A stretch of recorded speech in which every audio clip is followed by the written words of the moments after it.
Tumawag sa akin ang kapatas ng proyekto. Bakas ang matinding kaba sa kanyang boses. Ma'am, pumunta po kayo rito ng mabilis at isama ninyo ang inyong anak. May kailangan kayong makita. Pagdating ko, parang nanigas ang buong katawan ko. Bago mag-umpisa ang kwento, paki-like muna ang video na ito at mag-iwan ng komento kung taga saan kayo. Huwag niyo ring kalimutang mag-subscribe sa channel ni Sarah Amel para hindi kayo mahuli sa mga bagong kwento.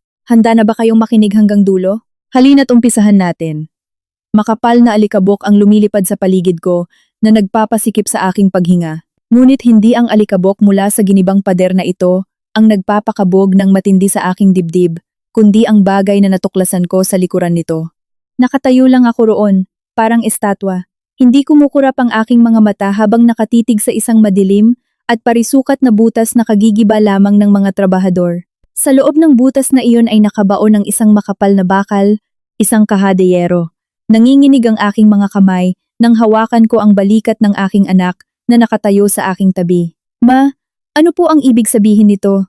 Tanong ng aking anak, garalgalang boses. Ang kanyang mga mata, na kadalasang masayahin, ay puno ngayon ng nakakikilabot na pagkalito. Hindi ako makasagot, parang may nakabara sa aking lalamunan. Ang lahat ng ito ay parang isang masamang panaginip na napunta sa maling tao. Ako si Eloisa Di Makulangan. 38 taong gulang ako at palagi kong pinaniniwalaan na perpekto ang takbo ng aking buhay. Isa akong kilalang interior designer sa syudad na ito. Ang asawa kong si Hector ay isang matagumpay, mapagmahal, at sa paningin ng lahat, siya ang perpektong halimbawa ng isang responsableng haligi ng tahanan. Mayroon kaming 15 taong gulang na anak na lalaki. Si Arkin, isang matalinong bata na siyang sentro ng aming mundo. Kung may nagtanong sa akin kahapon ng hapon kung gaano kaganda ang buhay ko, sasagot ako ng may malapad ng ngiti at walang pag-aalinlangan na napakasaya ko. Nagsimula ang lahat ilang oras pa lamang ang nakalipas. Naging normal ang takbo ng umagang ito sa aming tahimik na bahay. Sumilip ang sikat ng araw mula sa mga puwang ng kurtina sa kwarto. Ang bango ng kapeng barako na tinitimpla ay pumasok sa aking pang-amoy. Naglakad ako papuntang kusina at nakita ko si Hector na bihis sa kanyang pamasok na polo, isinasalin ang kape sa aking tasa. Good morning, mahal. Bati ni Hector, kasabay ng kanyang mainit na ngiti. Ang ngiting nagpaibig sa akin 18 taon na ang nakararaan. Handa na ang kape mo. Tutuloy ka ba sa site ngayong araw? Tumango ako habang kinukuha ang tasa, sabay halik ng mabilis sa kanyang pisngi. Siyempre, ngayong araw ang schedule ng paggiba sa harang sa second floor. Sobrang tibay ng istruktura ng lumang building na iniwan ng papa mo sa Baguio. Pero masyadong kulob ang mga kwarto. Gusto kong buksan ang pader ng main office para makapasok ang natural na liwanag. Magiging napakaganda nun kapag naging bagong head office mo na. Hinaplos ni Hector ng marahan ang buhok ko. Naniniwala ako sa iyo, El. Ikaw ang pinakamagaling na designer na nakilala ko. Siguradong ipagmamalaki ni Papa kapag nakita niya ang luma niyang building na ginawa mong napakaganda. Huwag masyadong magpakapagod ha. Opo, boss. Nakangiti kong sagot. Hindi nagtagal, bumaba si Arkin mula sa taas. Magulo pa ang uniforme at hindi pa nasusuklay ng maayos ang buhok. Arkin, ayusin mo ang uniforme mo. Ipasok mo ang damit mo. Matigas ngunit malambing na saway ni Hector. Opo, pa. Nagmamadali kasi ako. Namatay yung alarm ko. Reklamo ni Arkin habang inaayos ang sarili sa hapagkainan. Tumawa ng mahina si Hector sabay gulo sa buhok ng anak. Mamayang hapon, susunduin kita. Kakain tayo sa labas ngayong gabi. Okay? Tayong 3. Ayos. Hiyaw ni Arkin. Ngumiti na lang ako habang pinagmamasdan silang dalawa. Laging may paraan si Hector para mapalapit kay Arkin. Napakatibay ng samahan nilang mag-ama. Hindi lang basta tatay si Hector para kay Arkin. Siya ay matalik na kaibigan, guro, at bayani ng aming anak. Pagkaalis ni Hector papuntang opisina at pagkahatid ko kay Arkin sa eskwelahan, dumiretso ako sa aking opisina para ayusin ang ilang disenyo. Normal ang lahat, sobrang normal. Hanggang sa tumunog ang cellphone ko bandang 10:00 ng umaga. Ang pangalan na lumabas sa screen ay Mang Nestor, ang pinagkakatiwalaan kong kapatas na nagbabantay sa pagpapagawa ng lumang gusali ng pamilya ni Hector. Pinindot ko ang berdeng buton sa screen. Hello, Mang Nestor. May problema ba sa second floor? Kulang ba ang tao? Tanong ko agad. Inihahanda ang sarili sa anumang problemang teknikal. Ngunit walang ingay ng makina o pukpok ng martilyo na karaniwan kong naririnig sa background ng kanyang tawag. Katahimikan lang, na sinundan ng mabibigat na paghinga. Ma'am, Eloisa, manginig-nginig ang boses ni Mang Nestor. Hindi iyon tono ng isang kapataz na naguulat tungkol sa semento o tulo sa tubo.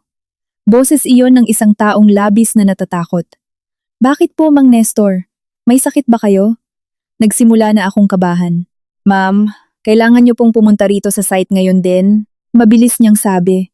Giniba po namin ang pader sa dating opisina ng namayapa ninyong biyenan gaya ng ipinagawa ninyo. Pero may natagpuan po kami sa loob ng pader. Natagpuan? Lumang tubo? Kaha de yero ng biyenan ko. Kung oo, hayaan niyo muna yan dyan. Mamayang hapon, pupunta kami dyan ng asawa ko. Hindi po, ma'am. Lalong naging garalgal ang boses ni Mang Nestor. Kailangan niyo pong pumunta rito ngayon. Parang awa niyo na, wag niyo munang sabihin kay Sir Hector. At kailangan ninyong sunduin si Arkin sa eskwelahan. Isama niyo po ang anak ninyo rito. Kumunot ang noo ko. Agad na tinanggihan ng utak ko ang kanyang hinihiling. Mang Nestor, ano bang sinasabi ninyo? Ano pa nagari? Ano pa nagari? Bakit ko isasama si Arkin sa construction site na puro alikabok? May pasok ang bata. Kung may nahanap kayong antigong bagay, problema na namin iyon ng asawa ko, hindi ng anak ko. Ma'am, pagputol ni Mang Nestor, tila nawawalan na ng pag-asa. Sa bagay na ito, sa kahadeyero na nakabaon sa loob ng semento, may isang maliit na plakang metal na nakadikit sa pinto nito. Nakasulat po roon ang pangalan ng anak ninyo. Parang tumigil ang pagtibok ng puso ko ng isang segundo. Pangalan ni Arkin? Sa isang kahadeyero na nakabaon sa likod ng pader ng isang gusaling ilang dekada na ang tanda. Paano nangyari iyon? Walang pag-aalinlangan, dinampot ko ang susi ng kotse ko. Nagmaneho ako papunta sa eskwelahan ni Arkin na parang sinasapian, nagdahilan sa kanyang advisor na may emergency sa pamilya at hinila si Arkin papasok sa kotse. Walang tigil sa katatanong si Arkin kung anong nangyayari, ngunit hindi ko siya masagot dahil ako mismo ay walang alam. Ngayon, nandito kami sa second floor ng ginagawang gusali. Matapang ang amoy ng alikabok, semento, at nabulok na kahoy. Nakatayo ang ilang trabahador sa malayo, nagbubulungan habang pasimpleng tumitingin sa amin. Nakatayo si Mang Nestor malapit sa makapal na pader, kung saan ang ilang bahagi ng blok ay wasak na dahil sa maso. Sa gitna ng malaking butas na iyon ay nakaupo ang isang itim at modernong kahadeyero. Masyadong maling tingnan ang kahadeyerong ito sa loob ng pader ng isang lumang gusali. Ito po, ma'am, turo ni Mang Nestor. Nanginginig ang kamay. Humakbang ako palapit, hinihila si Arkin para manatili sa tabi ko. Pinaningkitan ko ang aking mga mata sa gitna ng alikabok. Sa ibabaw ng pinto ng kahadeyero ay may isang digital na panel na umiilaw ng kulay pula. At eksakto sa itaas ng panel na iyon, may isang maliit na plakang tanso. Napakalinaw at napakalinis ng pagkakasulat. Para lamang kay Arkin. Bagong kahadeyero po ito, ma'am, bulong ni Mang Nestor. Kung titingnan ng sementong nakatakip, hindi pa matagal nang gibain ang pader na ito at takpang muli. Siguro ilang taon pa lang ang nakalipas. Hindi ito kasabayan noong itinayo ang building. Tiningnan ko si Arkin. Namumutla ang anak ko. Arkin, may alam ka ba tungkol dito? Mahina kong tanong. Pinipigilan ang sarili kong kaba. May naikwento ba ang papa mo sayo? Mabilis na umiling si Arkin. Wala po, ma. Promise. Wala akong alam dito. Subukan mong tingnan ang numero sa panel. Sabi ko habang itinutulak siya ng kaunti papalapit. Lumunok si Arkin. Tinitigan niya ang linya ng mga numero sa panel. Biglang nanlaki ang kanyang mga mata na parang may narealize. Ma, nanginginig ang boses ni Arkin. Si Papa. Dati lagi kaming naglalaro ng hulaan ng numero nung bata pa ako. Sabi ni Papa, kaming dalawa lang daw ang may sikretong numero na hindi pwedeng malaman ng iba. Sabi niya, kung sakaling kailangan ko ng tulong niya at wala siya, kailangan kong alalahanin ang numerong yon. Nanlamig ang buong katawan ko, parang hinigop pababa ang dugo ko. May itinatagong sikreto si Hector sa akin at isinangkot pa niya ang anak ko. Anong numero, Arkin? Ang binaligtad na araw ng kapanganakan niyo, ma. Tsaka ang taon ng kapanganakan ko. Mahina niyang sagot. Ilagay mo ang numero, utos ko. Halos hindi na lumabas ang boses ko. Dahan-dahang itinaas ni Arkin ang kanyang kamay. Ang kanyang nanginginig na hintuturo ay pumindot sa panel. Tunog ng bawat pindot. Katahimikan ang bumalot sa buong kwarto pagkatapos ng huling tunog. Ilang segundo ang lumipas na parang inabot ng ilang oras. Tapos, nakarinig kami ng mabigat na tunog ng makinarya mula sa loob ng pinto ng bakal. Click! Naging berde ang ilaw ng panel. Bahagyang bumukas ang makapal na pinto ng kaha de hierro. Lumabas ang kulob na hangin mula sa loob. Pinigil ko ang aking hininga, humakbang paharap, at hinila ang pinto hanggang sa tuluyan itong bumukas. Sa loob ng madilim na bakal na iyon, walang ginto, walang alahas, o bulto ng pera gaya ng naiisip ko. Mayroon lamang isang makapal na leather na folder, ilang patong ng litrato, at isang brown na sobre na may selyong pulang wax. Nauna kong kinuha ang leather na folder. Pagbukas ko sa unang pahina, gumuho ang mundo ko. Isa itong lihim na dokumento ng kasal. Nakasulat doon ang pangalan ng asawa ko, si Hector, na ikinasal sa isang babaeng nagngangalang Dalia Santos. At ang mas nagpainit sa aking mga mata hanggang sa hindi ko na napigilan ang pagtulo ng aking luha ay ang petsang nakasulat sa dokumento. 10 taon na ang nakararaan. 10 taon nang may ibang asawa ang mister ko nang hindi ko man lang namamalayan. Ma, sino to? Tanong ni Arkin. Kinuha niya ang mga litrato mula sa loob ng kaha. Sa kanyang kamay, makikita ang litrato ng asawa ko na mahigpit na nakayakap sa isang magandang babae, at sa pagitan nila ay nakatayo ang isang maliit na batang babae. Nakangiti si Hector sa kamera. Ang eksaktong ngiti na ibinigay niya sa akin kaninang umaga. Bago ko pa masagot ang tanong ng anak ko, sunod-sunod na nag-vibrate ang cellphone sa bulsa ko. Dinukot ko ito gamit ang nanghihina kong kamay.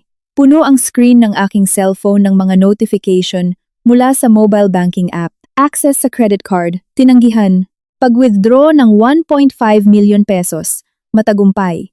Pag-withdraw ng 4 million pesos, matagumpay. Ang inyong joint account ay na-block na. Sinubukan kong tawagan ang numero ni Hector. Naputol agad ang tawag. Hindi na active ang numero ng asawa ko. Ang asawa ko, ang ama ng anak ko, ay bigla na lamang naglaho at tinangay ang lahat ng mayroon kami. The number you have dialed is either unattended or out of coverage area. Paulit-ulit na umalingaw-ngaw ang boses ng operator sa loob ng utak ko na parang isang hatol ng kamatayan. Namatay ang ilaw ng screen ng cellphone ko at muling umilaw para ipakita ang mga notification mula sa bangko.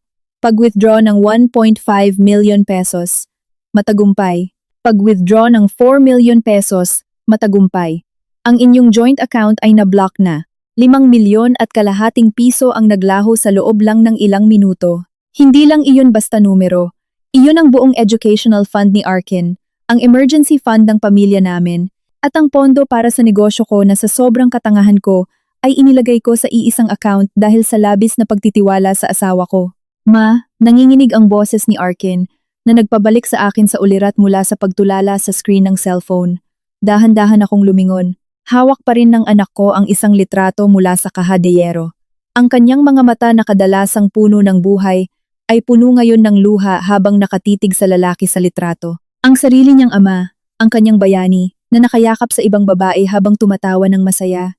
Agad kong inagaw ang litrato mula sa kanya pati na rin ang peking dokumento ng kasal. Parang robot na gumalaw ang mga kamay ko, hinakot ang lahat ng natirang laman ng kaha de hierro at isiniksik sa aking bag. Sa gitna ng mga papel, nakita ko ang isang makapal na brown na sobre na saradong-sarado ng pulang wax seal. May logo iyon ng notaryo ng namayapa kong biyenan. Wala na akong oras o natitirang lakas para buksan iyon sa maalikabok na lugar na ito. Uuwi na tayo, Arkin, sabi ko. Pinipilit na maging matatag ang boses ko kahit na nanginginig ang buong katawan ko. Lumingon ako kay Mang Nestor na kanina pa nakatayo sa sulok kasama ang ilang trabahador. Namumutla ang matandang kapataz. Batid na nakabukas siya ng isang sikretong kayang sumira sa pamilya ng kanyang amo. Mang Nestor, tawag ko ng mariin. Itigil ninyo ang lahat ng trabaho sa kwartong ito. Takpan niyo ulit ang pader ng plywood o trapal. Ngayon din, palabasin ninyo ang lahat ng trabahador sa second floor. Opo, Ma'am Eloisa, utal niyang sagot. Paano po ang proyekto, ma'am? Itigil hanggang walang abiso mula sa akin. Matigas kong sagot. At Mang Nestor, makinig kayong mabuti. Anuman ang nakita ninyo at ng mga trabahador ngayong araw sa kwartong ito, walang pwedeng makalabas, lalong-lalo na kay Isabel o sa buong pamilya ni Hector. Naiintindihan niyo ba? Mabilis na tumango si Mang Nestor. Naiintindihan ko po, ma'am. Tikom ang bibig namin. Nang walang pag-aaksaya ng oras, hinawakan ko ng mahigpit ang kamay ni Arkin at halos kinaladkad siya pababa sa sementadong hagdanan. Napakainit ng hangin sa labas ng building, ngunit parang naninigas ang katawan ko. Binuksan ko ang pinto ng kotse. Pinapasok si Arkin at umupo sa driver's seat. Nailak ko ang lahat ng pinto. Sa loob ng tahimik na kotseng ito, tuluyang nagkandaubos ang hininga ko. Parang ayaw pumasok ng hangin sa baga ko. Mahigpit na kumapit ang mga kamay ko sa manibela hanggang sa pumuti ang mga buko ng daliri ko. Mahinang tawag ni Arkin mula sa passenger seat. Tuluyan nang bumagsak ang kanyang mga luha. Ang anak kong binatilyo ay umiiyak na parang isang batang nawawala. Yung babae sa litrato, asawa ba siya ni Papa? Yung bata, kapatid ko ba? Nagsinungaling si Papa sa atin, ma. Parang hinihiwa ng kinalawang na kutsilyo ang puso ko sa mga tanong ni Arkin. Paano ko siya sasagutin? Paano ko ipaliliwanag sa isang 15 anyos na bata na ang tatay niya, ang lalaking tinapik siya sa balikat kaninang umaga, at nangakong ilalabas siya para maghapunan, ay may ibang pamilya sa loob ng 10 taon. Hindi pa alam ni Mama, anak, tapat kong sagot, nilulunok ang parang batong nakabara sa lalamunan ko. Walang alam si Mama, pero aalamin natin. Binuhay ko ang makina ng kotse at hinanap ang numero ng customer service ng bangko kung saan nakalagay ang pera namin. Inabot ng ilang minutong nakakabaliw bago sumagot ang isang ahente. Good morning. You have reached Priority Banking Services. Pakicheck ang joint account ni na Eloisa Di Maculangan at Hector Di Maculangan. Mabilis kong pagputol. Wala nang pakialam sa pagiging magalang. Kaka-withdraw lang ng higit 5 milyon at na-block ang account ko. Paki-cancel ang transaksyon ngayon din. Hindi ako ang gumawa niyan. Narinig ko ang tunog ng pag-type sa kabilang linya. Humihingi po kami ng paumanhin, Ma'am Eloisa. Chini-check ko na po ang system. Totoo po ma'am. May pag-withdraw ng pondo papunta sa ilang foreign accounts ngayong umaga. Ngunit pasensya na po, hindi na namin pwedeng i-cancel ang transaksyon. Bakit hindi pwede? Tumaas ang boses ko. Napalingon si Arkin sa akin. Gulat. Joint account iyon. Isa ako sa may-ari. Hindi ako nagbigay ng autorisasyon para ilabas ang ganoong kalaking pera. Ang transaksyon po ay ginawa gamit ang physical token at high-level biometric authorization na hawak ng primary account holder na si Mr. Hector Di Maculangan, paliwanag ng ahente sa tonong maunawain ngunit formal. Ayon po sa kasunduan sa pagbukas ng account, may buong karapatan ang primary holder na maglipat ng pondo at isara ang access sa account. Ang pag-block din po sa card ninyo ay utos ni Mr. Hector, 10 minuto ang nakararaan. Muntik na mabitawan ang cellphone mula sa kamay ko. Pinlano ni Hector ang lahat ng ito. Hindi lang ito isang simpleng pambababae na aksidenteng na booking. Isa itong matagal at planadong pagtakas. Nanakawan kami ng asawa ko at basta na lang kaming itinapon. Salamat, mahina kong sabi, sabay patay ng tawag. Nakatingin lang ako sa kalsada sa harap. Mabilis na gumana ang utak ko. Sinusubukang buuin ang mga piraso ng puzzle. Ang kape na tinimpla niya para sa akin, ang halik sa pisngi ko, ang mainit niyang ngiti, ang mga nakaka-inspire niyang salita tungkol sa renovation project, lahat iyon ay peke. Lahat iyon ay panlilin lang para maging abala ako sa sarili kong mundo, habang tahimik niyang sinisira ang lahat ng depensa ko. Ma, tawag ulit ni Arkin. Iba na ang boses niya ngayon. Hindi na malungkot, kundi puno ng galit. Nakatitig ng matalim ang kanyang mga mata sa bag ko. Ang sikretong numero. Lumingon ako. Anong ibig mong sabihin, Arkin? Ang hulaan ng numero na lagi naming nilalaro ni Papa nung elementary pa ako. Binaliktad na birthday niyo at birth year ko. Nakakuyom ang mga kamao ni Arkin. Sabi ni Papa, swerteng numero raw nating iyon. Magic number ng pamilya natin. Ginamit lang pala ni Papa ang numerong iyon para itago ang sikreto tungkol sa pangalawa niyang asawa sa loob ng pader. Ginamit ni Papa ang pangalan ko at pagkatao ko para itago sila. Natahimik ako. Sobrang sakit ng katotohanan iyon. Hindi lang ako pinagtaksilan ni Hector sa emosyon at sa pera. Minanipula rin niya ang kawalang malay ng sarili niyang anak. Ginamit niya ang kadugo niya bilang susi para itago ang marumi niyang sikreto. Gaano kasira ang utak ng asawa ko. Hinawakan ko ang kamay ng anak ko, mahigpit kahit nanlalamig. Makinig ka kay Mama Arkin. Simula ngayon, anuman ang mangyari, ako na lang ang meron ka. At pangako ko, hindi ko hahayaang sirain ng Papa mo ang buhay natin ng ganoon kadali. Naiintindihan mo? Tumingin si Arkin sa mga mata ko, matigas ang kanyang panga. Dahan-dahan siyang tumango, wala nang luha sa kanyang mukha. Ang natira na lamang ay ang pagkadismaya na naging galit. Tinapakan ko ang silinyador, pinatakbo ang kotse, at binagtas ang kalsada ng syudad pauwi sa aming bahay. Parang sasabog ang ulo ko. Kailangan kong makauwi agad. itago ang mga mahahalagang papeles na baka naiwan pa, at hanapin si Hector sa pamamagitan ng kumpanya niya. Ngunit pagliko ng kotse ko papasok sa aming mayamang subdivision, muling bumilis ang tibok ng puso ko. Mula sa malayo, nakita kong bukas na bukas ang gate ng bahay namin. Dalawang malalaking itim na SUV na hindi pamilyar ang nakaparada ng pahalang sa garahe at sa bakuran ng bahay namin. Sa balkonahe, nakatayo ang apat na matitipunong lalaki na nakaitim na polo shirt, nakapaligid sa isang babaeng nakapulang damit, na pilit kinakatok ang pinto ng bahay gamit ang dulo ng kanyang payong. Kilala ko ang babaeng iyon. Siya si Sylvia Montemayor, isa sa pinakamalaking investor sa kumpanya ng asawa ko. At ang taong kilalang walang sinasanto sa sinumang mga ngahas na paglaruan ng pera niya. At sa nakikita kong pagpapaligid ng mga bodyguard niya sa bahay ko, alam kong hindi nandito si Sylvia para makipagkape. Kakapagsimula pa lamang ng bagyo, buong lakas kong tinapakan ng preno. Tumili ang gulong ng kotse nang huminto ito sa labas mismo ng gate ng malaki naming bahay. Agad na umayos ng upo si Arkin. Tumingin siya ng masama sa mga lalaking humaharang sa daanan namin. "Ma, sino po sila?" tanong ni Arkin. Tensyonado ang boses niya. Ang galit na nag-aapoy sa kanyang mga mata kanina ay nahaluan ng pagka-alerto. "Arkin, makinig kang mabuti kay mama," sabi ko habang nakatingin ng diretso sa balkonahe. "Manatili ka sa kotse. Ilak mo ang pinto mula sa loob. At huwag kang lalabas anuman ang mangyari maliban na lang kung sabihin ko. Maliwanag? Pero, ma, mukha silang delikado. Tutulungan ko kayo utos ito, Arkin." Pagputol ko na mas malakas kaysa sa sinasadya ko. Lumingon ako at tinitigan siya sa mata. "Ayaw kong mapahamak ka. Sundin mo ang sinasabi ko ngayon din." Lumunok si Arkin at sa pilitang tumango. Hinugot ko ang susi ng kotse, bumaba, at ibinagsak ang pinto. Napalingon ang ilang lalaking nakasuit sa direksyon ko. Nang tumunog ng maikli ang alarm ng kotse, paglock ko mula sa labas. Si Sylvia, ang babaeng nakapula na kumakatok sa pinto gamit ang payong, ay lumingon din. Ang mukha niyang puno ng makapal na make-up ay nakakunot, pinipigilan ang nag-uumapaw na galit. Si Sylvia ay isang real estate magnate na isa ring high-class loan shark. Nagpasok siya ng milyon-milyong piso sa kumpanya ni Hector. "Aba, dumating din ang Donya," sarkastikong sabi ni Sylvia na matining ang boses. Naglakad siya pababa ng hagdan. Hinati ang linya ng kanyang mga bodyguard at huminto mismo sa harap ko.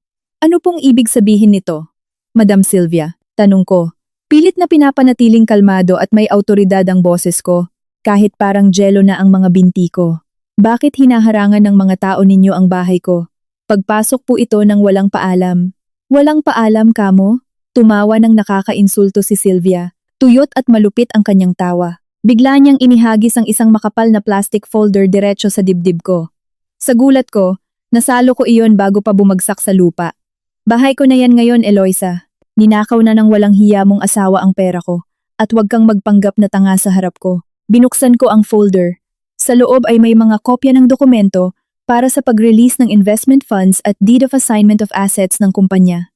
Nanlaki ang mga mata ko pagkakita sa mga numerong nakasulat doon. Ang kabuuan ay higit sa 75 million pesos. Nilipat ang pondong iyon sa ilang offshore accounts kagabi.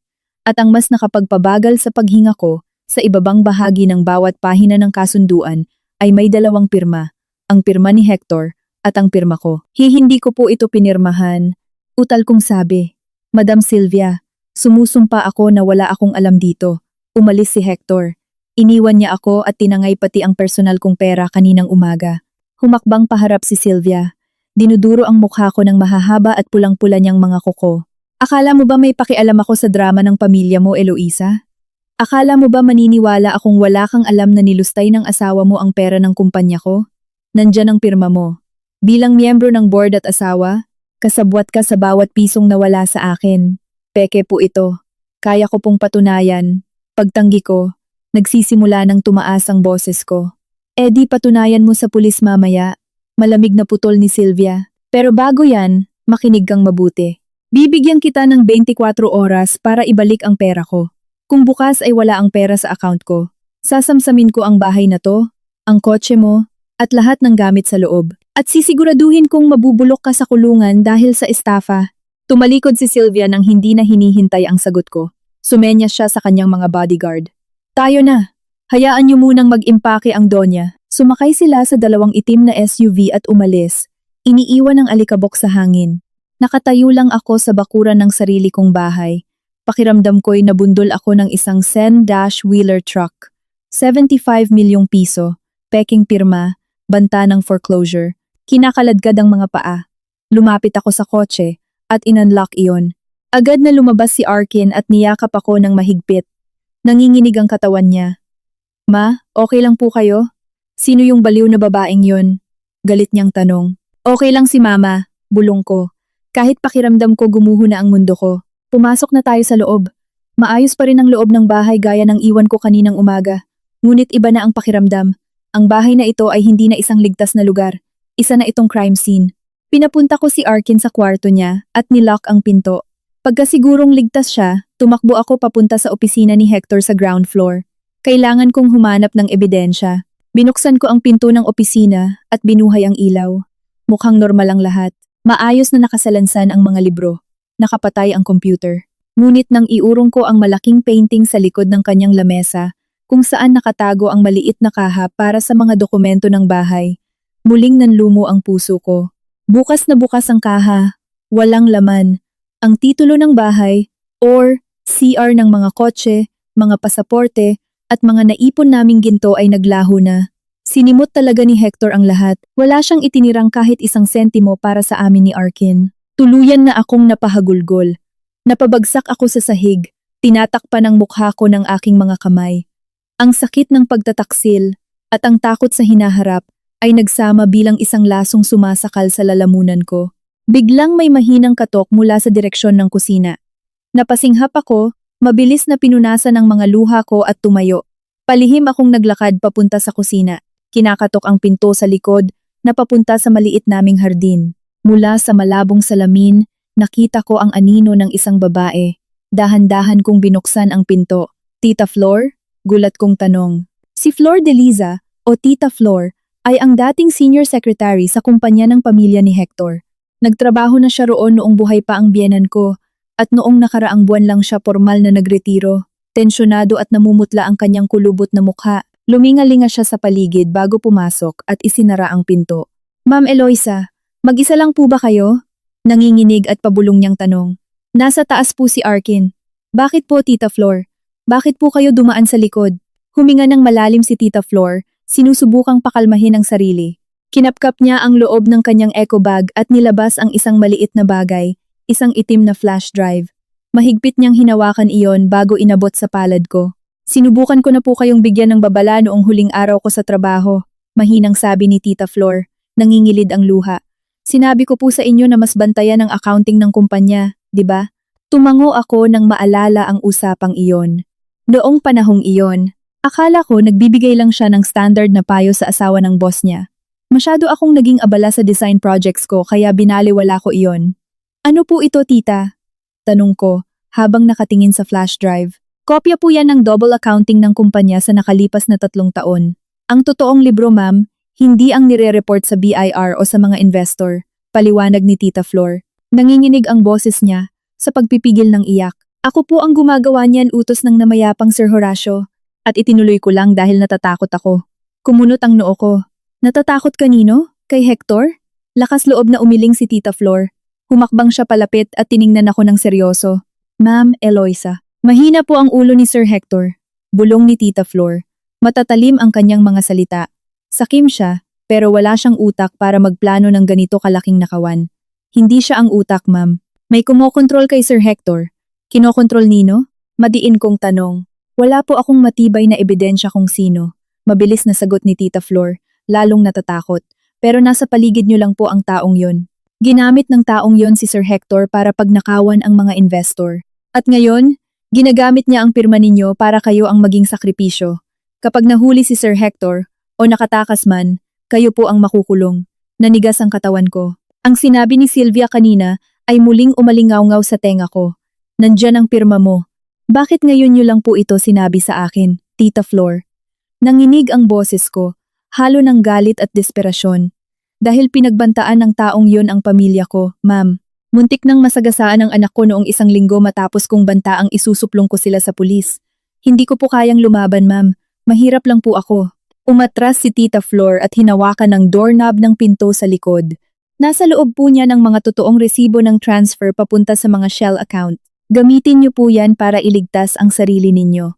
Huwag po kayong magtitiwala sa kahit kanino sa pamilya ng asawa ninyo. Wag na wag.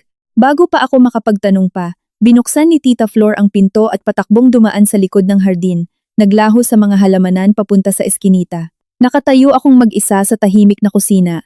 Mahigpit na hawak ang flash drive hanggang sa pumuti ang mga daliri ko. Tumakas si Hector. Nawala ang milyon-milyong pera. Sasamsamin ang bahay ko. At ngayon alam ko na ang taksil kong asawa ay isa lamang piyon sa mas malaking laro na nakamamatay. May isang tao sa labas, taong kilalang-kilala kami, na sinusubukang sirain kami ni Arkin hanggang sa wala nang matira. Hindi ako pwedeng umiyak na lang. Hindi maililigtas ng pag-iyak ang anak ko sa kahirapan. Hindi maililigtas ng iyak ang sarili ko mula sa kulungan. Mabilis akong naglakad papuntang opisina. Binuhay ang computer na patay kanina at isinaksak ang flash drive. Nagliwanag ang mga mata ko dahil sa panibagong determinasyon. Kung gusto nila ng digmaan at ginagawa nila akong sakripisyo, sisiguraduhin kong sila ang masusunog ng tuluyan. Kailangan ko ng tulong. Kailangan ko ng taong alam makipaglaro ng marumi sa batas. Kinuha ko ang cellphone ko at hinanap ang isang pangalan mula sa mga luma kong contact. Si Leo, ang pinakamalupit at pinakawalang pusong abogado na nakilala ko. Panahon na para gumanti. Ding dong. Tumunog ng malakas ang doorbell ng bahay namin saktong 8:00 ng umaga. Umalingaw-ngaw ang tunog nito sa tahimik at malamig na bahay. Ako, na hindi man lang nakatulog buong gabi at nakatitig lang sa screen ng laptop sa opisina, ay napabuntong hininga. Parang durog ang katawan ko. Ngunit ang adrenaline na dulot ng takot ay muling dumaloy sa dugo ko. Mabigat ang mga hakbang ko na parang may pabigat habang naglalakad patungo sa front door. Sa pamamagitan ng CCTV screen sa dingding, nakita ko ang dalawang lalaking nakatayo sa balkonahe. Hindi sila nakasuot ng uniforme ng pulis, kundi malinis na polo at leather jacket. Ngunit kitang-kita ang autoridad sa kanilang tayo. Dahan-dahan kong binuksan ang pinto. Magandang umaga po, Mrs. Eloisa Di Maculangan, bati ng isang lalaki. Nasa late 40s na siguro ang edad niya. Matalim ang mga mata na parang agila at may makapal na bigote. Dumukot siya sa kanyang jacket at nagpakita ng badge ng pulis. Ako po si Major Velez mula sa Criminal Investigation and Detection Group, Economic Crimes Unit. Kailangan po naming makausap kayo. Sikmura ko'y tila bumaligtad. Hindi pala pananakot lang ni Sylvia ang sinabi niya kahapon. Tuloy po kayo, Major. Pilit kong kinakalma ang nanginginig kong boses. Doon po tayo sa sala. Tumanggi si Major Velez sa alok kong inumin. Agad niyang binuksan ang kanyang briefcase at inilabas ang isang folder na kamukhang-kamukha ng inihagis ni Sylvia sa akin kahapon. Mrs. Eloisa, nakatanggap kami ng formal na reklamo mula sa ilang malalaking investor sa kumpanya ng asawa ninyong si Mr. Hector. Simula ni Velez sa formal at walang emosyong tono. Inaakusahan kayo ng estafa, paglulustay ng investment funds na higit 75 milyon pesos, pamemeke ng mga dokumento, at money laundering. Tumakas po ang asawa ko, Major. Mabilis kong putol. Nagising ako kahapon ng umaga at wala na siya. Na-block niya ang lahat ng access ko sa pera namin. Sinimot ang personal accounts namin at iniwan kami ng anak ko na baon sa utang. Biktima rin po ako rito. Tinitigan ako ng maigi ni Velez, hindi nadadala sa pagmamakaawa ko. Iniurong niya ang ilang dokumento sa mesa. Ang problema, Mrs., gumagana ang batas base sa ebidensya, hindi lang sa kwento, malamig na sabi ni Velez. Sa mga dokumento ng pag-release ng pera, nandoon ang pirma ninyo bilang board member. Na-verify na ito at halos 100% na magkamukha sa specimen signature ninyo sa bangko. Kung tumakas man ang asawa ninyo, sa mata ng batas, kayo ang pangunahing mananagot sa nawawalang pondo. Peke po ito. Sumusumpa akong wala akong pinirmahang kahit ano tungkol sa paglabas ng perang iyon. Tumaas ang boses ko. Tinuro ko ang mga isinumpang papel. Tingnan niyo po. Interior designer ako. Wala akong kinalaman sa financial operations ng kumpanya niya. Ang sulat kamay ay madaling gayahin, Mrs. Pero ang legal at notarisadong dokumento ay mahirap pabulaanan. Sagot ni Velez habang ibinabalik ang mga papel sa kanyang bag. Tumayo siya. Sa ngayon, witness pa lang ang status ninyo. Pero dahil sa laki ng nawalang pera at sa mga ebidensya, maaari kayong maging suspect kapag tinangka ninyong tumakas o hindi kayo nakipagtulungan.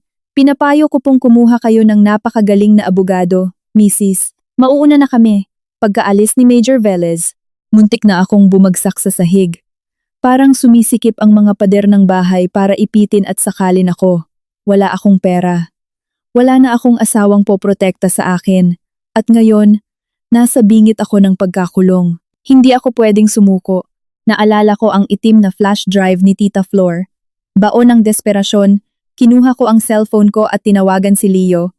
Si Ati Leo ay kaibigan ko noong kolehiyo. Dati siyang idealistikong law student, pero ngayon isa na siyang corporate lawyer na mapangutya, praktikal, at kilalang walang awa sa korte. Kung may taong alam lumaban sa maruming putik ng batas, siya na iyon. 2 oras ang lumipas, nakaupo na si Leo sa opisina ko. Napaka-pormal ng suot niyang mamahaling suit, ngunit ang kanyang mga mata ay nakatingin sa akin nang may simpatyang pilit niyang itinatago. Isinaksak niya ang flash drive ni Tita Flor sa laptop niya ng halos 14 minuto. Ang tanging ingay lang sa kwarto ay ang pag-click ng mouse at ang mabibigat na buntong hininga ni Leo. Mukha kang naglalakad na bangkay, El, komento ni Leo, nang hindi inaalis ang tingin sa screen. Pwede bang laktawan na natin yan, Leo? Makakapagligtas ba sa akin ang laman niyan mula kay Sylvia at sa mga pulis? Tanong ko habang nakahalukip-kip dahil sa lamig. Sumandal si Leo sa upuan. Hinihilot ang sintido niya. Good news! Ang flash drive na to ay may totoong log ng mga transaksyon. Henyo ang dating sekretary mo. Na-backup niya lahat ng galaw ng pera na itinago mula sa official books. At ang bad news? Lumunok ako. Ang bad news? Ang asawa mo, o kung sino man ang nag-utos sa asawa mo ay napakalinis magtrabaho, sirit ni Leo. Gumamit sila ng komplikadong layering technique. Yung 75 million ay hindi dumiretso sa personal account ng asawa mo. Hinati-hati iyon sa 12 ng peking supplier, pinalabas bilang pambayad sa materyales, tapos ipinaikot ulit bago napunta sa isang offshore shell account sa isang tax-free country. Tinitigan ako ng matalim ni Leo. Ang paglalagay ng digital at manual na pirma ng sabay, ang panunuhol sa notaryo, ang pag-hack sa security ng bangko, lahat ng iyon kailangan ng abilidad at koneksyon sa loob. Puppet lang ang asawa mo, pero ang utak sa likod ng lahat ng ito ay dapat may direktang motibo at alam ang kahinaan ninyong dalawa. Biglang may pumutol sa usapan naming busina ng sasakyan sa labas ng bahay. Sumilip ako sa kurtina ng opisina. Isang makintab na puting Range Rover ang pumasok sa bakuran. Bumukas ang pinto ng driver at bumaba ang isang babaeng nakasuot ng malaking sunglasses, may dalang Hermes bag, at kumikinang ang mga alahas sa pulso. Si Isabel, ang nakababatang kapatid ni Hector, ang hipag ko. Kumunot ang noo ko sa pagkalito. Si Isabel ay isang housewife na 2 taon nang hiwalay sa asawa at sa pagkakaalam ko ay walang trabaho. Dati lagi siyang nanghihingi ng pera kay Hector para sa luho niya. Paano siya nakabili ng kotseng milyon-milyon ang halaga? Kakausapin ko lang siya, sabi ko kay Leo. Patuloy mong pag-aralan yan. Binuksan ko ang pinto sa harap at pilit nang ngumiti. Hinubad ni Isabel ang sunglasses niya. Perpekto ang makeup niya, kabaligtaran ng mukha kong puyat at namamaga. My gosh, Ate El! Tili ni Isabel na parang gulat na gulat sa hitsura ko. Niyakap niya ako ng mabilis isang malamig at peking yakap. Nabalitaan ko lang sa mga kumare ko. Tumakas daw si Kuya Hector tangay ang pera ng kumpanya. Diyos ko. Hindi naman totoo yun, di ba ate? Totoo ang balita, Isabel. Matabang kong sagot. Tinitigan ko ang bago niyang kotse. Bagong sasakyan? Ang ganda. Saan ka kumuha ng pera pambili niyan habang ang kuya mo ay binangkarote ang kumpanya? Tumawa ng mahina si Isabel. Medyo kinakabahan pero mabilis na nakabawi.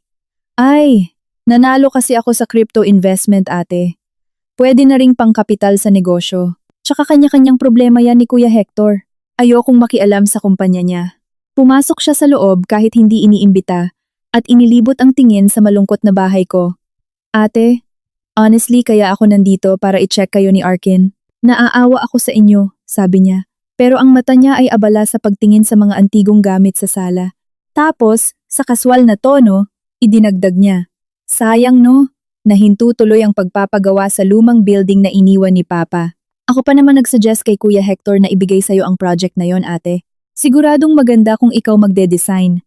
Lalo na kung gigibain ang makakapal na pader sa second floor para mas maluwag. Parang nakuryente ang puso ko. Ako pa naman nagsuggest kay Kuya Hector. Gigibain ang makakapal na pader sa second floor. Mabilis na nagtrabaho ang utak ko. Binubuo ang mga piraso ng puzzle na sinabi ni Leo kanina. Ang utak sa likod ng lahat ng ito ay taong alam ang kahinaan ninyo. Si Isabel ang nagpumilit na ako ang mag-renovate ng building na iyon. Alam na alam niya nagigibain ko ang pader ng opisina ng tatay niya. Sinadya niya akong ituro roon. Gusto niyang mahanap ko ang kahadeyero. Tinitigan ko si Isabel ng maigi. Sa likod ng mapagpanggap niyang ngiti, nakita ko ang pagkinang ng kasiyahan. Kasiyahan ng isang taong nanonood na mawasak ang kaaway niya. Oo nga, sayang. Mahina kong sabi. Pinipigilan ng sarili kong sakalin siya ngayon din. Salamat sa pagdaan, Isabel. Pero busy ako. May abogado sa loob. Pagkarinig ng salitang abogado, medyo nawala ang ngiti ni Isabel. Tumikhim siya at inayos ang mamahaling bag. Ah, ganun ba? Sige, mauna na ako. Kung kailangan mo ng tulong o pautang, sabihan mo lang ako ate. Tumalikod si Isabel, sumakay sa mamahaling kotse, at umalis. Nakatayo ako sa pinto. Nanginginig ang katawan ko, hindi dahil sa takot kundi dahil sa kumukulong galit. Tama si Tita Flor. Ang kaaway ko ay hindi lang ang duwag kong asawa, kundi pati ang linta na matagal nang nabubuhay sa paligid namin. Ngunit hindi pa tapos ang mga pasabog ngayong araw. Kinagabihan, matapos umuwi ni Leo dala ang kopya ng data para paimbestigahan sa team niya, napagpasyahan kong i-check si Arkin sa kwarto niya. Buong araw siyang nagkulong matapos dumating ang mga pulis. Pinihit ko ang doorknob ng marahan. Madilim ang kwarto. Nakatalikod si Arkin, balot ng makapal na kumot. Mukhang tulog na siya. Nakahinga ako ng maluwag at akmang isasara na ang pinto nang mahagip ng mata ko ang ilaw mula sa kanyang study table. Bukas pa ang laptop ni Arkin. Pasikreto akong lumapit para patayin iyon. Ngunit natigilan ako sa nakita ko sa screen. Hindi naglalaro o nanonood ng pelikula si Arkin. Gumagamit siya ng photo editing software. Naka-zoom in sa screen ang litratong galing sa kahadeyero ang asawa ko, ang pangalawang asawa, at ang batang babae. Makailang ulit na in-enlarge ni Arkin ang logo sa uniforme ng batang babae. Nakasulat doon ang pangalan ng paaralan, Mababang Paaralan ng San Lorenzo. Binalot ng malamig na pawis ang batok ko. Sa internet browser niya, maraming nakabukas na tab. Hinanap niya ang address ng paaralan, oras ng uwian, at ang ruta ng jeep at bus mula sa subdivision namin papunta roon. Hindi natutulog si Arkin. Ang kanyang nanginginig na balikat sa ilalim ng kumot ay pruweba na umiiyak ang anak ko ng tahimik, nagkikimkim ng paghihiganti sa kanyang batang edad. Hindi lang siya galit, nagpaplano siya ng isang delikadong bagay. At kung pupuntahan niya talaga ang batang iyon bukas, papasok siya sa radar ni Isabel ang taong handang gawin ang lahat para walang makaligtas sa amin. Nauubos na ang oras ko. Kailangan kong kumilos bago isugal ng anak ko ang buhay niya para maghanap ng katotohanan. Kinabukasan, bago pa sumikat ang araw, nakaupo na ako sa gilid ng kama ni Arkin. Nakapatong sa kandungan ko ang laptop niya na kinuha ko kagabi. Sumasakit ang ulo ko, mahapdi ang mga mata ko sa puyat, pero alerto ang isip ko. Gumalaw si Arkin at dahan-dahang iminulat ang mga mata. Pagkakita niya sa akin na nakatitig sa kanya sa dilim, agad siyang napabangon. Nanlaki ang mata niya pagkakita sa laptop. Ma, utal niyang sabi. Akala mo ba hindi malalaman ni Mama, Arkin? Mahina kong boses. Ngunit sapat ang lamig para patigasin ang mga balikat niya. Akala mo hahayaan kitang pumunta mag-isa sa eskwelahan ng batang yon? Ma, gusto ko lang namang malaman. Depensa niya, tumataas ang boses. Punong-puno ng desperasyon ng isang bata na kakatibag lang ng mundo. Kailangan kong makita siya. Tatanungin ko kung nasaan si Papa. Siguradong alam ng babaeng yon kung saan dinala ni Papa ang pera natin. Ang babaeng yon at ang nanay niya ay posibleng walang alam. Arkin, huminga ako ng malalim. Pinapakalma ang sarili ko. Makinig kang mabuti anak. Mas malaki at mas mapanganib ang problemang ito kaysa sa pambababae ng papa mo. Hindi ang papa mo ang kumuha ng 75 million na nawawala. May nag-set up sa papa mo at pinupuntirya nila tayo ngayon. Kung pupunta ka sa paaralang yon, baka ikapahamak mo yan. Sino namang magsiset up sa atin, Ma? Tanong ni Arkin. Nagluluha ang mga mata. Ang tita Isabel mo, walang pag-aatubili kong sagot. Napagpasyahan kong wag nang magtago ng sikreto sa anak ko. Malaki na siya para maintindihan ang panganib. Tita mo ang nagmanipula ng lahat. Wala pa kay Mama ang lahat ng ebidensya, pero kinukuha ko na. Kaya please Arkin, mangako ka. Hindi ka kikilos mag-isa. Kami na ni Tito Leo mo ang bahala. Matagal bago sumagot si Arkin. Nakayuko siya, mahigpit na nakakuyom ang kamay sa kumot, bago dahan-dahang tumango. Opo ma, pangako, hinaplos ko ang buhok niya, medyo nakahinga ng maluwag. Kahit paano, naiwasan ang isang problema. Ngunit patuloy ang pagtakbo ng oras. Kailangan kong gumalaw bago gumawa ng susunod na hakbang si Isabel. 8:00 ng umaga, sinundo ako ni Leo. Hindi na siya nakasuot ng formal na suit, kundi simpleng maitim na polo at sunglasses. Mukha siyang taong handang gumawa ng maruming trabaho. Kamusta? Tanong ko pagkaupo ko sa passenger seat. Inihagis ni Leo ang isang manipis na folder sa kandungan ko sabay apak sa silinyador. Matalino yang anak mo, El. Dahil sa search history sa laptop niya kagabi, pinahanap ko sa mga tao ko ang records ng San Lorenzo Elementary. May batang nagngangalang Danica sa grade 4. Ang guardian niya ay si Dalia Santos. Nasa folder na yan ang address. Binuksan ko ang folder at tiningnan ang address. Kumunot ang noo ko. Sa Rizal to, Leo. Liblib na bundok na to ah. Puro bakanteng lote at gubat yan. Kung naglustay ng milyon-milyon ang asawa ko, bakit niya itinago ang kabit niya sa ganitong liblib na lugar? Inasahan kong bibilhan niya ng mamahaling kondo sa BGC. Nagkibit balikat si Leo. Iyan ang aalamin natin ngayon. Bibisitahin natin ang pangalawang asawa. Inabot ng halos 1.5 oras ang biyahe. Habang lumalayo ang kotse, paliit at patahimik ng patahimik ang kalsada. Puro malalaking puno sa magkabilang gilid. Walang mga cafe, convenience store, o anumang luho. Ilang malalaking bahay lang na magkakalayo at napapalibutan ng matataas na pader. Huminto ang sasakyan ni Leo hindi kalayuan sa isang bahay na kupas ang puting pintura. Napapalibutan ang bahay ng 3 metrong pader na may barbed wire sa ibabaw. Saradong-sarado ang bakal na gate at nakakandado mula sa labas. Tiningnan ko ang bahay, halo-halo ang nararamdaman. Hindi ito pugad ng pag-ibig. Mukha itong kulungan. May CCTV sa 2 sulok ng gate at parang may isang gwardiya sa maliit na outpost sa loob. Balita ni Leo habang sumisilip sa maliit na binocular. Sigurado ka bang papasok ka, El? Hindi natin kilala ang gwardya. Kailangan kong pumasok, Leo. Matatag kong sagot. Kailangan ko ng sagot mismo mula sa bunganga ng babaeng yun. Kaya mo bang iligaw ang atensyon ng gwardya? Ngumisi si Leo. Madali lang yan. Tingnan mo yung gilid ng pader na tinubuan ng baging. May maliit na pinto na mukhang hindi nakakandado. Kapag bumusina ako ng malakas at nakipag-away sa gwardiya kunwari nasiraan ako at nahaharangan ng daan, pumasok ka sa pintong yon. Tumango ako. Bumaba ako ng kotse at palihim na naglakad sa damuhan papunta sa gilid ng bahay. Ilang sandali pa, sunod-sunod na bumusina, nang malakas ang kotse ni Leo. Sinundan iyon ng sigaw niya at pagmumura. Nagrereklamong tumirik ang sasakyan niya. Narinig ko ang paglangit-ngit ng gate at ang malakas na boses ng isang lalaki, siguro ang gwardya. Sinamantala ko ang pagkakataon at itinulak ang maliit na kahoy na pinto sa gilid. Bumukas ito ng tahimik. Mabilis akong pumasok. Hindi alaga ang bakuran. Matataas ang damo. Ang mga bintana ng bahay ay may makakapal na rehas at nakasara ang madilim na kurtina. Gumapang ako sa dingding papunta sa pinto sa likod na hindi nakakandado. Pinihit ko ang doorknob at pumasok sa loob. Kulob ang hangin at amoy katol. Malawak ang bahay, kumpleto sa gamit, ngunit walang bakas ng karangyaan. Walang mamahaling vase, walang painting, walang flat screen TV kundi isang lumang modelong TV. Inday, nakauwi ka na galing palengke? Isang malambot ngunit pagod na boses ng babae ang gumulat sa akin. Lumingon ako mula sa pinto. Nakatayo doon ang babae. Si Dalia Santos. Ang babae sa litrato mula sa kaha. Ang asawa ng asawa ko. Inisip ko noon na makakakita ako ng isang mang-aagaw, mukhang sakim, maraming alahas, o bata't mayabang na babae na nakasira ng pamilya. Ngunit nawasak ang lahat ng iniisip ko sa nakita ko. Nakasuot lang si Dalia ng kupas na duster. Magulo ang pagkakapuyod ng kanyang buhok. Sobrang putla ng kanyang mukha at nangingitim ang ilalim ng mga mata. Payat na payat siya, parang may sakit. Wala siyang kahit anong alahas o makeup. Ang kanyang mga mata ay puno ng matinding takot. Nang mapagtanto niyang hindi ako ang kasambahay, nanlaki ang mga mata niya. Umatras siya. Sino ka?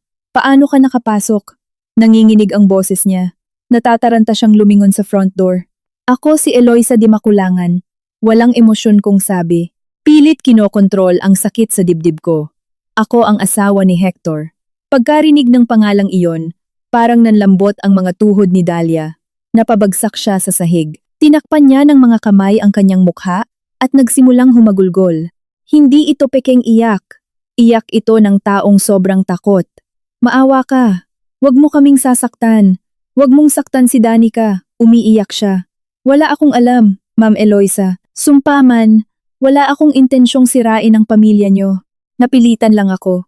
Humakbang ako papalapit. Alerto pa rin. Napilitan? Tumakas ang asawa ko, dala ang 75 milyong piso. Hinahanap ako ng pulis para ipakulong. Huwag mo akong paglaruan, Dahlia. Saan itinago ni Hector ang pera? Tumingala si Dahlia, naguguluhan ng mukha. Mapula ang mata sa kakaiyak. Pera? Anong milyon-milyon, ma'am? Isang linggo nang hindi pumupunta rito si Hector. Ngayong buwan hindi pa nga siya nagbibigay ng pambili ng pagkain ni Danica. Napatitig ako sa mga mata niya. Nakikita ko ang katapatan doon. Wala talagang alam ang babaeng ito. Kung ganoon, bakit kanya pinakasalan 10 taon na ang nakararaan? At bakit niya kayo itinago rito kung hindi dahil sa pag-ibig o yaman? Lumunok si Dahlia at tumingin sa paligid ng bahay na parang may tenga ang mga pader. Hindi ako minahal ni Hector, ma'am. Garalgal niyang bulong. Ang kasal na to ay kulungan. Pinakasalan niya lang ako para ikulong ako sa bahay na to. Para hindi ako makatakas. Para wala akong makausap. Bakit? Anong kinakatakot niya sa'yo? Tanong ko. Tumatayo ang balahibo ko. Umiling ng malakas si Dahlia, tuloy ang luha. Hindi sa akin. Natatakot si Hector na mabunyag kung sino talaga si Danica. Sabi niya, kapag nalaman ng pamilya ko, mo, o ng mundo, kung sino si Danica, papatayin tayong dalawa. Si Danica ang pinakamalaking banta kina Hector at Tita Isabel. Sino ba talaga si Danica? Pamimilit ko. Humakbang pa. Naalala ko ang sobre mula sa kaha. Ang sobreng may selyo ng notaryo ng yumaong biyenan ko na hindi ko pa nabubuksan. May kinalaman ba iyon? Bago pa makasagot si Dahlia, may narinig akong ingay mula sa bakuran. Kinalampag ng malakas ang front door. Sumunod ang sigaw ni Leo.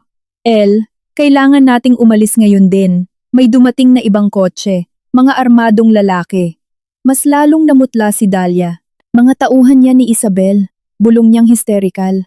Umalis na kayo. Kapag nakita nila kayong kinakausap ako, papatayin nila si Danica. Wala na akong oras. Gusto kong manatili para magtanong pa, pero kailangan kong iligtas ang buhay ko.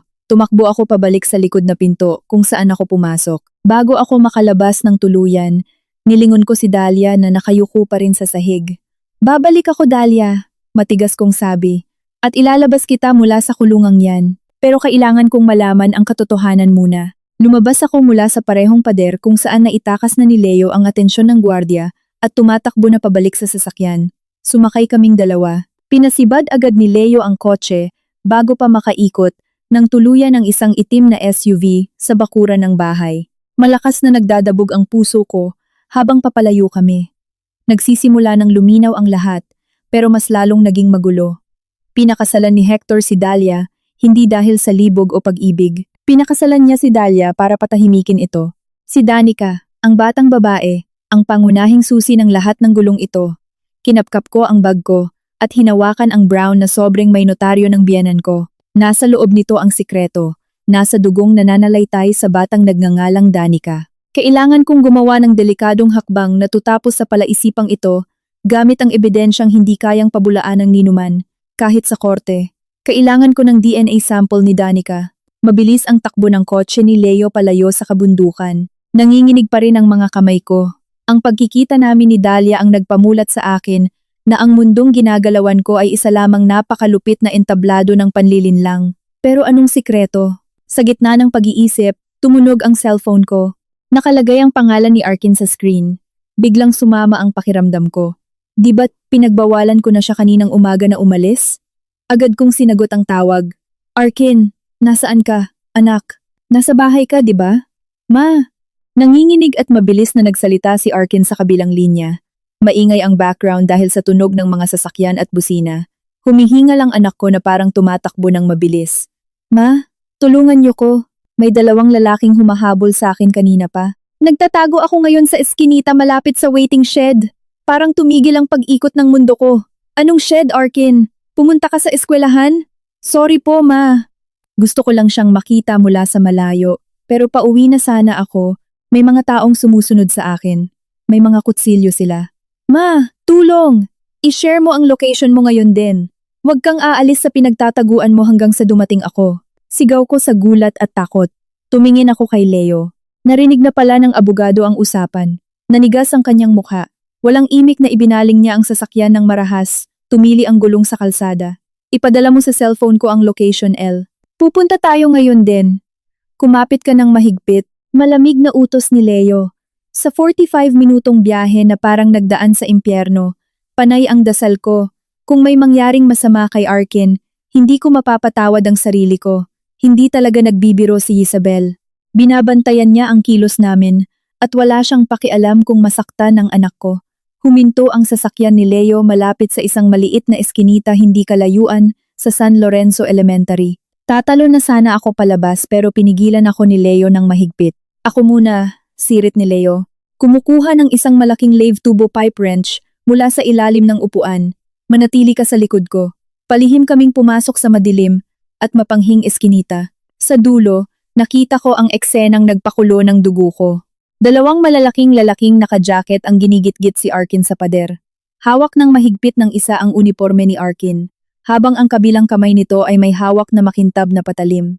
Bitawan ninyo ang anak ko, mga hayop, sigaw ko. Hindi na mapigilan ang sarili. Gulat na lumingon ang dalawa, pero bago pa sila makakilos, sumugod na si Leo. Mabilis at walang awang hinampas ni Leo ang lave tubo sa binti ng lalaking nakahawak kay Arkin. Nakakakilabot na tunog ng butong na bali ang narinig. Kasunod ang sigaw ng lalaki habang bumagsak ito sa lupa. Sumugod ang ikalawang lalaki gamit ang kutsilyo, pero kalmadong umiwas si Leo, hinawakan ang pulso nito at pinihit hanggang sa bumagsak ang patalim. Isang malakas na sipa sa tiyan ang ibinigay ni Leo, kaya tumalsik ang lalaki sa tambakan ng basura. Umalis na kayo bago ko baliin ang leeg niyong dalawa, banta ni Leo. Mababa at nakakatakot ang boses. Nataranta ang dalawang tauhan, at dahil nakitang pilay na ang isa, agad nila itong inalalayan, at mabilis na tumakbo palayo. Agad kong nayakap si Arkin, humagulgol ang anak kong lalaki sa mga braso ko. Nanginginig ang katawan niya. Marumi at punit ang uniforme niya. Okay lang ako ma, okay lang ako, iyak niya habang mahigpit din ang yakap sa akin. Hinawakan ko ang mukha niya, sinuri kong may sugat. Isang matinding galit bilang isang ina ang sumabog sa dibdib ko. Nawala ang lungkot at kawalan ng pag-asa. Napalitan iyon ng nag-aapoy na tapang. Sumobra na si Isabel. Ginalaw niya ang anak ko. Hindi na ako papayag maging biktima na tatakbo at iiyak lang. Bakit nagmatigas ka, Arkin? Tanong ko, nanginginig ang boses sa galit at ginhawang magkahalo. Sabi ko, di ba huwag kang pupunta rito? Nakayuko si Arkin. Kinuha niya ang isang maliit na bagay mula sa bulsa. Isang kulay pink na suklay. Sa mga ngipin ng suklay ay may ilang hibla ng mahabang buhok. Tiningnan ko lang po siya sa gate ng recess ma, kwento ni Arkin. Hindi ko siya kinausap. Bigla siyang tumakbo nung tinawag siya ng kaibigan niya at nahulog to sa labas ng gate. Nung kukunin ko, biglang dumating yung mga lalaki. Kinuha ko ang suklay. Nakatitig ako sa buhok ni Danica. Biglang bumalik sa isip ko ang brown na sobre mula sa kahadeyero. Bumalik tayo sa kotse. Matigas kong utos. Sa loob ng sasakyan ni Leo, hindi na ako nag-aksaya ng oras. Nilabas ko ang brown na sobre. Buo pa ang selyo ng pulang wax. Matapang ko itong pinunit. Sa loob, may mga dokumento na may opisyal na logo ng law firm. Ang petsa ay 1 buwan bago mamatay ang biyenan ko sa atake sa puso. 10 taon na ang nakararaan. Binasa ko ang bawat linya. Napigil ang hininga ko. Ako, si Horacio Di Maculangan, sa tamang pag-iisip at walang pamimilit, ay kumikilala sa aking lihim na pagsasama kay Dalia Santos. Sa aming pagsasama, nagkaroon kami ng isang anak na babae, si Danica. Sa huling habilin na ito, itinatakda ko na sina Dalia Santos at ang aking anak na si Danica ay may karapatan sa 40% ng kabuuang ari-arian at kayamanan ng pamilyang Di Maculangan. Ang habiling ito ay magiging epektibo sa oras na ako ay pumanaw. Nanghina ang mga kamay ko. Muntik na itong mahulog kung hindi nasalo ni Leo. Nakatulala ako. Binubuo ng utak ko ang isang napakalupit at nakakadiring katotohanan. Namumutla ka, El. Anong laman? Tanong ni Leo. Binabasa ang papel. Nanlaki ang mata ng malamig na abogado. Diyos ko, yung batang babae. Hindi siya anak ni Hector. Hindi anak ng asawa ko si Danica. Bulong ko. Siya ang kapatid ni Hector sa labas. Anak siya ng biyenan ko. Napasinghap si Arkin sa likod. Ibig sabihin? Ma, asawa ng lolo ko yung babae sa litrato? Tumango ako. Gusto kong masuka. Ang nakakabaliw na palaisipan ay nabuo na.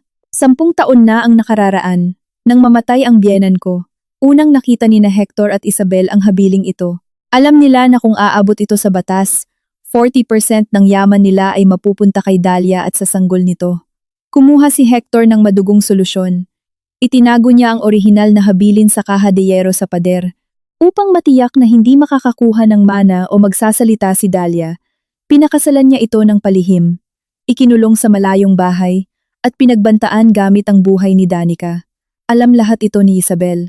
Ginamit niya ito para i-blackmail si Hector. Inutusan niyang iparenovate ang building para mahanap ko ang kaha. Habang naguguluhan ako at habang natataranta si Hector na tuluyang tumakas dahil booking na siya, kinulimbat ni Isabel ang kumpanya at pineke ang pirma ko. Gusto niyang tanggalin kami ni na Hector, Danica at ako para masolo niya ang buong yaman. Mga halimaw sila, sirit ni Leo. Pero ang habiling ito ay hindi sapat kung lalabanan ni Isabel sa korte. Marami na siyang pera para suhulan ng mga judge. Tiningnan ko ang buhok sa pink na suklay.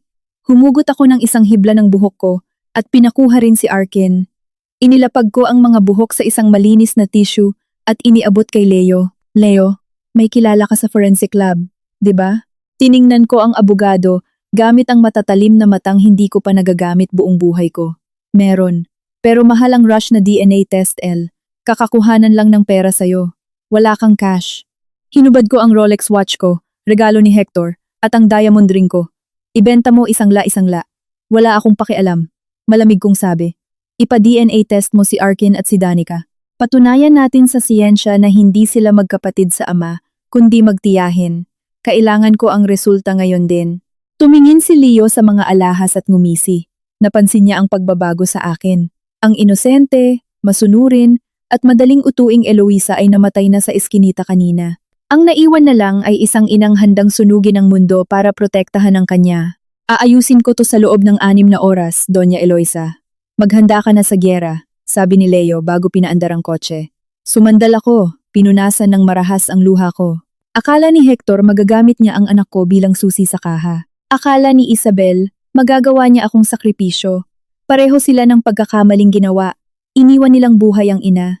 At ngayon, sisiguraduhin kong babagsak ang mga pader ng kasinungalingang itinayo nila para ibaon sila ng buhay. Hindi gaya ng mga mamahaling law firm, ang opisina ni Leo ay isang 2-story apartment na nagpapanggap bilang tindahan ng mga lumang libro.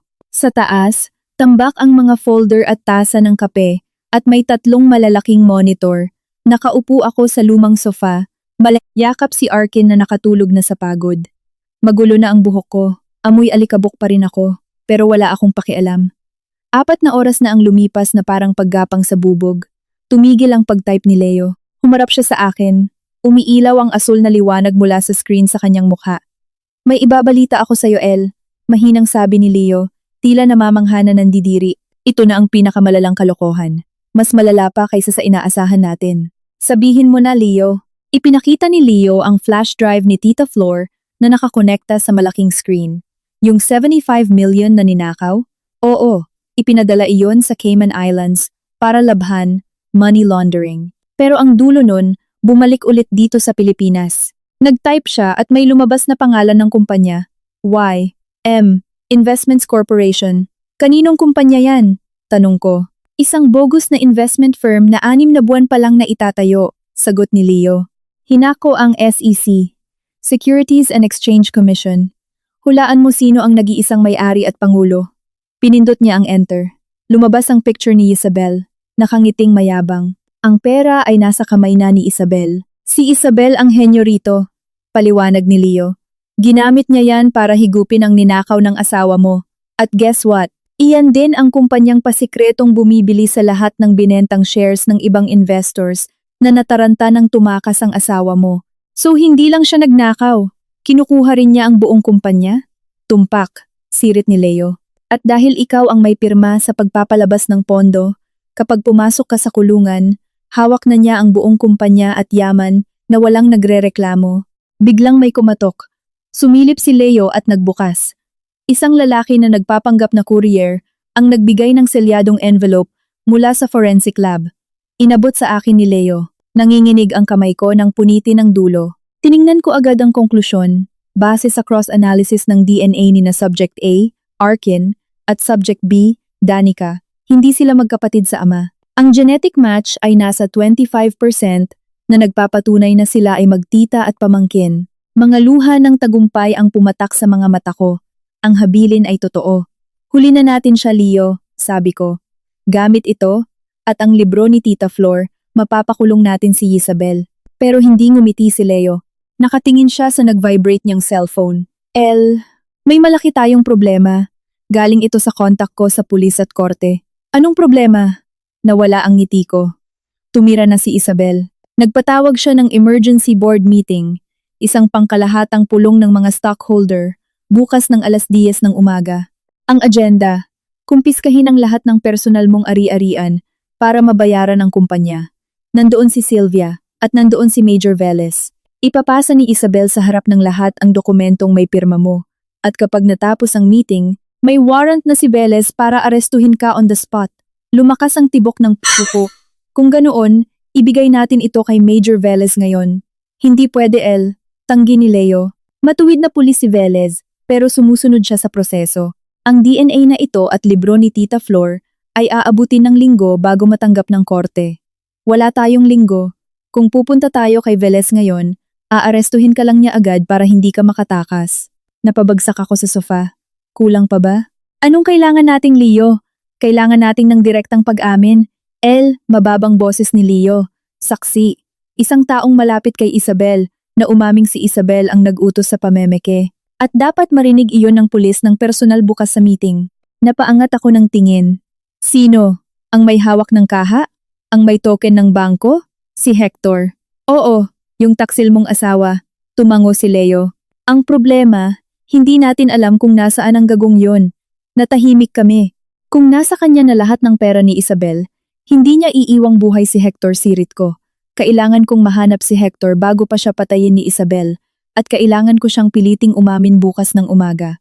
Wala akong ideya kung nasaan siya. Malakas ang ulan ng gabing iyon. 11:00 na ng gabi. 11 oras bago ang meeting. Hindi tayo pwedeng tumunganga, sabi ni Leo. Nagsisindi ng yosi. Kailangan niyo ng pamalit na damit at pera. Kung sumablay tayo bukas, kailangan niyong tumakas agad mula rito. Tumango ako. Umalis ako para umuwi palihim sa bahay namin gamit ang SUV ni Leo na pinarada ko 2 blok ang layo. Madilim ang bahay ko. Tahimik at walang kuryente. Gumamit ako ng flashlight mula sa cellphone para umakyat sa kwarto. Nilalagay ko na ang mga pasaporte sa bag nang makarinig ako ng pagkabasag ng salamin mula sa kusina. Bumilis ang tibok ng puso ko. Mga tauhan ba ito ni Isabel? Kinuha ko ang pocket knife ni Arkin na naitago ko. Tahimik akong bumaba, nakadikit sa pader. Isang lalaking nagkukumahog at naghahanap sa mga drawer sa dilim ang nakita ko. Umubo ito. Kilala ko ang tindig niya. Binuhay ko ang ilaw ng kusina. Nasilaw ang lalaki at nabitawan ng garapon ng biskwit, kaya nabasag iyon sa sahig. Pagharap niya, muntik na akong mabitawan ng kutsilyo. Hector, bulong ko. Ang lalaki sa harap ko ay hindi ang mayabang na CEO. Mukha siyang taong grasa. Puno ng putik ang damit at punit ang balikat. Marumi ang balbas niya at pumayat siya. Ang dati niyang mapagmataas na mata ay puno ng matinding takot ngayon. Eloisa, nanginginig niyang boses bago bumagsak paluhod mismo sa basag na salamin. Hindi man lang niya ininda ang sakit. Anong ginagawa mo rito? Malamig kong tanong. Hindi man lang ako naawa. Siya ang taong sumira sa buhay ko, nagtapon sa anak niya, at nagkulong kay Dahlia. Tulong, umagulgol si Hector. 2 araw na kong hindi kumakain. Hinahabol nila ako, Si Isabel. Gusto niya akong patayin. Ninakawan mo ako at binaliwala ang anak mo, ngayon hihingi ka ng pagkain sa akin? Asik ko. Naloko ako, Sigaw niya, hinahampas ang sahig. Sabi ni Isabel, tumakas na ko sa airport dahil ire-report niya ako sa pulis tungkol sa Caja de Hierro. Pero nung iwi-withdraw ko na ang pera sa Cayman accounts ko, pinalitan na ni Isabel ang password. Nilimas niya ang pera ko. At paglabas ko sa bangko, inaabangan na ako ng mga goons niya. Nagtago ako sa imburnal ng 2 araw, Itago mo ko. Napahalakhak ako. Isang tuyot at sarkastikong tawa. Naloko ka? Humakbang ako papalapit. Paano naman ako? Paano si Dahlia? Paano si Danica? Hindi mo ba kami niloko sa loob ng 10 taon? Nang marinig niya ang mga pangalang iyon, Namutla si Hector at nanlaki ang mata na parang nakakita ng multo. Akala mo ba hindi ko alam? Dinuro ko siya. Nabuksan ko ang kaha, Hector. Nakita ko si Dahlia. Nabasa ko ang habilin ng papa mo. At napa-DNA test ko na si Danica. Siya ang kapatid mo sa labas. Bistado na ang ninakaw mong mana. Humagulgol lalo si Hector, isinusubsob ang mukha sa sahig. Patawarin mo ako, El. Biniblackmail ako ni Isabel. Siya ang unang nakakita sa habilin. Tumigil ka sa pag-iyak na parang duwag. Sigaw ko. Hindi maililigtas ng iyak mo si Arkin na muntik nang masaksak ng mga goons ni Isabel kahapon. Pipinuntirya ni Isabel si Arkin. Nanginginig niyang tanong. Wala ka ng anak? Putol ko. Itinutok ko ang kutsilyo sa mukha niya. Makinig ka. Duwag. Bukas ng 10:00, magkakaroon ng board meeting sina Isabel, Sylvia, at ang pulis para ipakulong ako at kunin ang lahat. Dalawa lang ang pagpipilian mo, Hector. Umikot ang kutsilyo sa kamay ko. Una, sumunod ka sa plano ko. Papasok ka bukas ng may suot na wire, kokomprontahin mo si Isabel sa harap ng lahat, at paaminin mo siyang siya ang nag-forge ng pirma ko at nagnakaw ng pera. O kaya ikalawa, tataliin kita rito, at tatawagan ko si Sylvia Montemayor ngayon din. Darating siya sa loob ng 15 minuto, at hindi kanya ipapapulis. Tadtarin kanya ng buhay. Nanginig ang buong katawan ni Hector. Baliw ka na, El. Pumili ka. Bilang ko. 1. Wag! 2. Sige na. Oo, gawin ko. Hagulgol niya. Kinakamot ang ulo dahil sa takot. Tinawagan ko si Leo. Leo, hindi mo na kailangang maghanap ng saksi. Nakatingin ako kay Hector na nakayuko sa sahig. Kusa nang pumasok ang daga sa patibong. Kinabukasan, 9:45 ng umaga. Mainit sa loob ng inupahang van ni Leo sa basement ng kumpanya. Si Hector, nalinis na at nakasuot ng murang puting polo na binili ni Leo sa convenience store, ay nanginginig pa rin.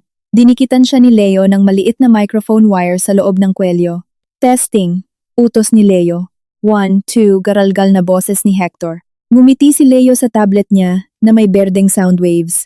Perfect, tandaan mo, duwag, umiyak ka, magalit ka, magmakaawa ka. Gawin mo lahat para paaminin ang hipag mo. Pumasok kami sa elevator papuntang 12th floor. Wala nang natirang takot sa akin. Eksaktong 10:00, binuksan ni Leo ang malaking pinto ng boardroom. Natahimik ang buong kwarto.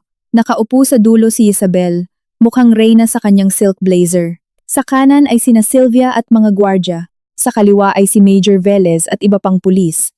Nakalatag sa mesa ang mga dokumento ng pagsamsam. Nawala ang ngiti ni Isabel. Bakit ka nandito, Ate El? Bawal ang mga suspek dito. Miyembro pa rin ako ng board na ito, Isabel. Matapang kong sagot, nilalampasan si Sylvia, at wala pa akong pinipirmahang resignation. Bumagsak ang kamay ni Sylvia sa mesa. Ang kapal ng mukha mong pumunta rito, Eloisa. Tinangay niyo ang 75 million ko. Pasensya na, Madam Sylvia. Putol ni Leo. Inilapag ang briefcase ng malakas. Andito ang kliyente ko para patunayan kung sino talaga ang magnanakaw sa kwartong ito. Lumapit si Major Velez. Mrs. Eloisa, may warrant of arrest na ako rito. Malakas ang ebidensya laban sa inyo dahil sa pirma nyo. Kung ganoon, gusto kong makita ninyo ang mas malakas na ebidensya. Hamon ko, tinititigan ng pulis. Ipinamigay ni Leo ang mga folder kina Velez, Sylvia at Isabel. Kopya yan ng habilin ng yumaong Don Horacio Di Maculangan na itinago ni Hector ng 10 taon. Ang 40% ng asset na ito ay pag-aari ng anak sa labas na si Danica. Ang ikalawa ay ang DNA test mula kagabi na nagpapatunay na kapatid ni Hector sa labas ang bata. Namutla si Isabel, tinitingnan ng papel na parang lason. Anong kinalaman ng drama ng pamilya niyo sa pera ko? Sigaw ni Sylvia. Motibo, sagot ko. Ginamit ni Isabel ang sekretong ito para i-blackmail si Hector. At ang huling ebidensya, Major Velez, tingnan niyo ang log na ito. Ang ninakaw na pera ay napunta sa YM Investments Corporation, isang peking kumpanya na pagmamay-ari mismo ni Isabel. Nagulat si Velez. Tiningnan niya ng matalim si Isabel. Peke yan! Sinasiraan nila ako! Sigaw ni Isabel. Tumalon mula sa upuan. Nawala na ang ganda niya at naging halimaw. Sila ang nagnakaw. Major Velez, arestuhin niyo na siya. Tungkol diyan sa pagnanakaw, ngumisi si Leo sabay pindot ng earpiece niya. Bumukas muli ang pinto ng boardroom. Pumasok si Hector. Ang dating haring CEO ay mukhang basang sisiw na naghihintay ng bitay.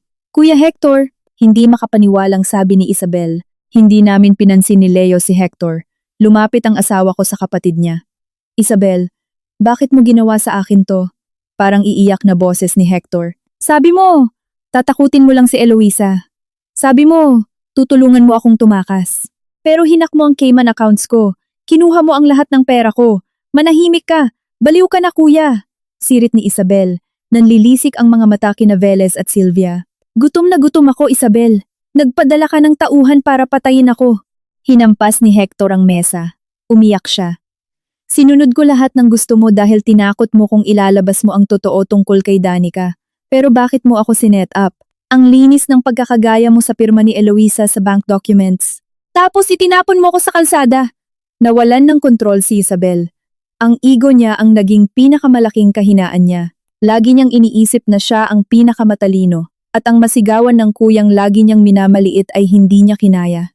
Malamang kukunin ko lahat, tanga, tili ni Isabel. Namumula ang mukha sa sobrang galit. Umalingaw-ngaw ang boses niya sa buong kwarto. Akala mo ba ibabahagi ko ang 75 million na yon sa duwag na katulad mo? Matagal na kong nagmamakaawa sa'yo. Akala mo ba malalaman ng bobang asawa mong si Eloisa na ako ang pumeke ng pirma niya sa harap ng notaryo? Ginawa mong abala si Eloisa sa kabit mo habang nililipat ko ang pera sa kumpanya ko? Pareho kayong dapat mabulok sa kulungan. Dahil akin ang lahat ng ito. Nabalot ng nakamamatay na katahimikan ng kwarto nang matapos sumigaw si Isabel. Humihingal siya. Hindi niya namalayan ang ginawa niya. Pinindot ni Leo ang isang buton sa tablet. Biglang umalingaw-ngaw sa malaking speaker ng boardroom ang malinaw na recording ng boses ni Isabel kanina lang. Malamang kukunin ko lahat, tanga. Ako ang pumeke ng pirma niya sa harap ng notaryo. Nilipat ko ang pera sa kumpanya ko. Nanlaki sa takot ang mata ni Isabel. Tiningnan niya si Hector at nakita niya ang maliit na itim na wire sa kwelyo nito. Hinukay niya ang sarili niyang libingan sa harap ng CIDG at mga board members. Hindi yan totoo. Sinet up niyo ko. Napaatras si Isabel, kasing putla ng bangkay. Humakbang si Major Velez.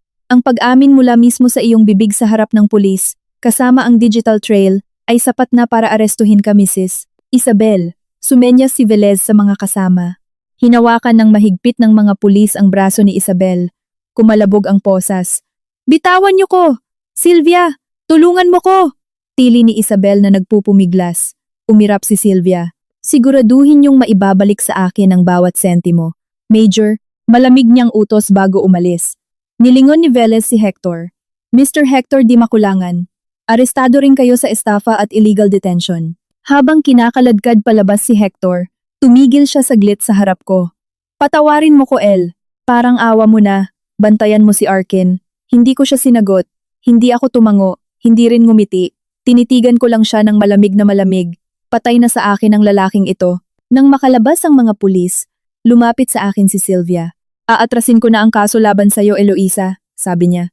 Hindi ka pala bobo. Isa kang mandirigma. Ayusin mo ang kumpanyang ito, dahil kung hindi, wawasakin ko ulit kayo. Naiwan akong nakatayo sa gitna. Tinapik ni Leo ang balikat ko. Biglang nanlambot ang mga tuhod ko. Kinailangan kong kumapit sa mesa.